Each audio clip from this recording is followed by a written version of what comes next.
દિવસ મોન્ટુ વાંદરો, હાથી, હરણ, બગીરા અને જીરાફ જંગલમાં ફરતા હતા.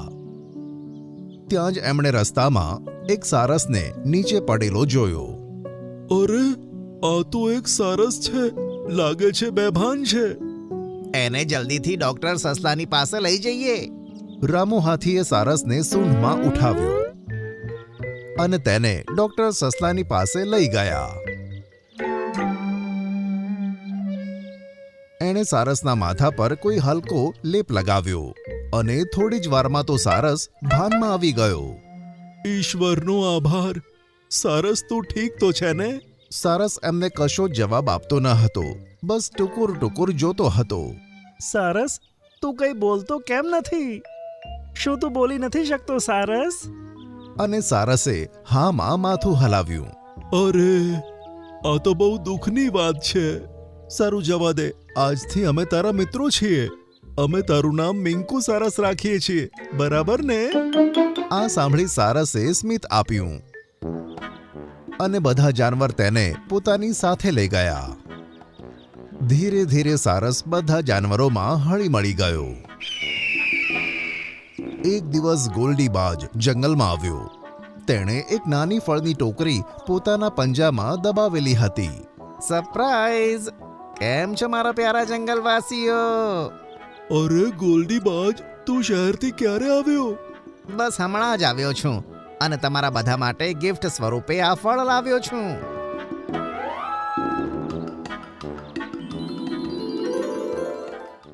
ત્યાં જ ગોલ્ડીની નજર સારસ પર પડી.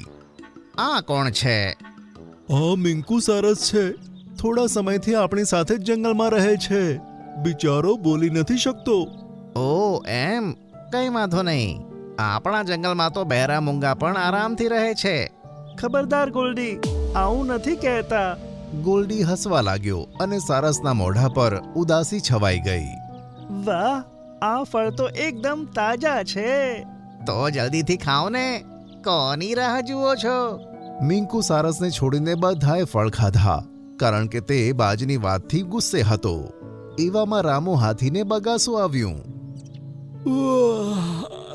મને તો બહુ ઊંઘ આવે છે. હા, મને પણ.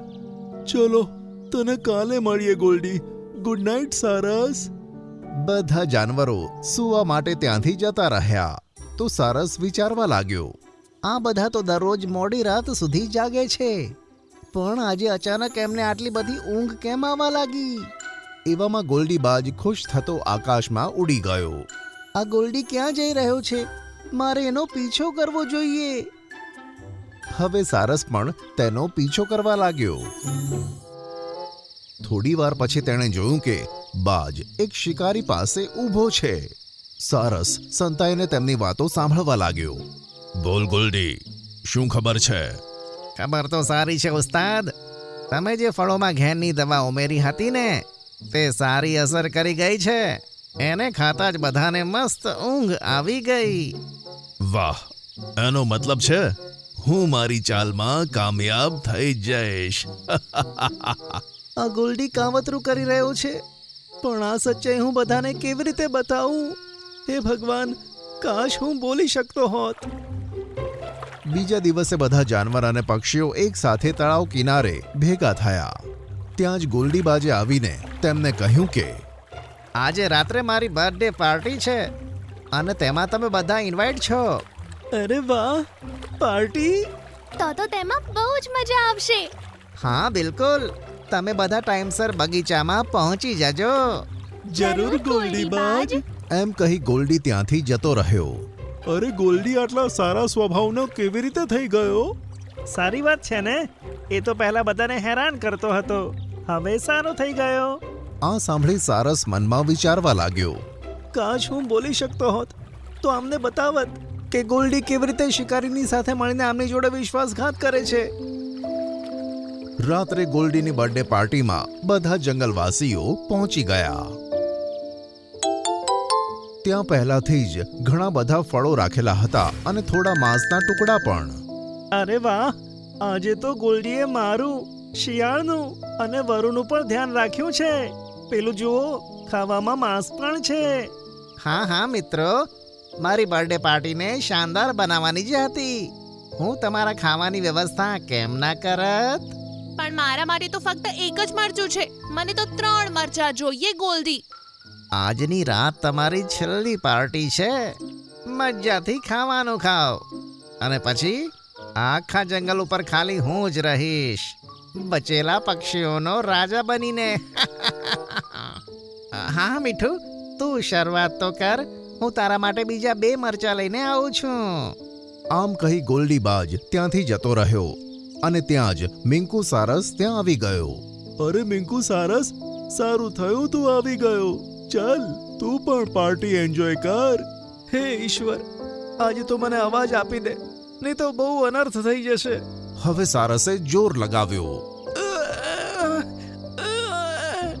અરે આ તો ચીઝ પાડે છે. આ શું કહેવા માંગે છે હવે? હું તો આ મરચાને ખાઈ રહ્યો છું. મારાથી ભૂખ સહન નથી થતી. મીઠું મરચાને ખાવાનો જ હતો ત્યાં જ સારસે જોર લગાવ્યું અને એના મોંમાંથી શબ્દો નીકળ્યા. ઉભો રે મીઠું, એ મરચીને ના ખાતો. અરે સારસ, તને બોલવાનું આવડે છે? ઈશ્વરનો આભાર કે મારો અવાજ આવી ગયો. પણ આ રીતે અચાનક કેવી રીતે તારો અવાજ આવી ગયો? જ્યારે કોઈ દુર્ઘટનામાં કોઈનો અવાજ જતો રહે છે ને, પછી તે પૂરી શક્તિથી બોલવાનો પ્રયત્ન કરે તો અવાજ પાછો આવી જાય છે. પણ એટલો પ્રયત્ન તો ત્યારે જ થાય છે જ્યારે કોઈ મોટી મુસીબત આવવાની હોય અને માણસ કે જાનવરને કંઈક જરૂરી બતાવવાનું હોય. હા, બહુ જરૂરી વાત છે. તમે બધા ધ્યાનથી સાંભળો. બાજ એક શિકારી સાથે મળીને કાવતરું ઘડી રહ્યો છે. હવે સારસે જે જોયું હતું તે બધી વાત જાનવરોને કહી દીધી. આ ગોલ્ડીને તો આપણે છોડીશું નહીં. આવવા દો એને.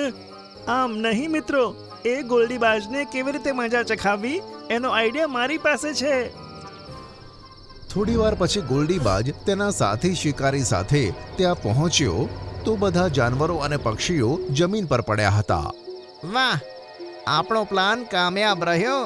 ઉસ્તાદ, જરા બહાર આવો. હું હવે આ બધા જાનવરોને ટ્રકમાં ભરીને શહેરમાં ટ્રાન્સફર કરી દઈશ અને પછી આ બધાને ઝૂમાં રાખવામાં આવશે.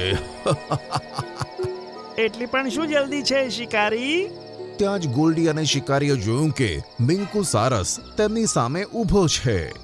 અરે ગુંગા સારસ, તું ક્યારથી બોલવા લાગ્યો? મને બધી ખબર છે ગોલ્ડી. ઈશ્વરે તારી કરતૂત બહાર લાવવા માટે મને અવાજ આપી દીધો. તેમ છતાં પણ તું શું કરી શકે છે?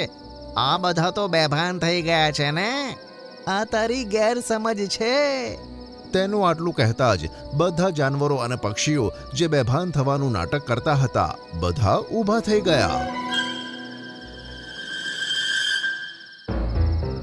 ગોલ્ડીબાજ, તને તો હું છોડીશ નહીં. ચીલ અને કાગડો બાજને પીટવા લાગ્યા. બીજા બધા જાનવરો શિકારી તરફ ભાગ્યા. બચાવ! તેમનાથી બચવા શિકારી પોતે જ ટ્રકમાં ચઢી ગયો. ત્યાં જ મોન્ટુ વાંદરો ડ્રાઇવિંગ સીટ પર બેઠો અને ટ્રકને સ્ટાર્ટ કરી નાખી. અરે આ ટ્રક કોણ ચલાવે છે? બચાવ! ચાલતી ટ્રકમાંથી મોન્ટુ વાંદરો કૂદી પડ્યો અને ટ્રક સીધી ખીણમાં પડી ગઈ. શિકારીનો અવાજ જંગલમાં ગૂંજીને રહી ગયો.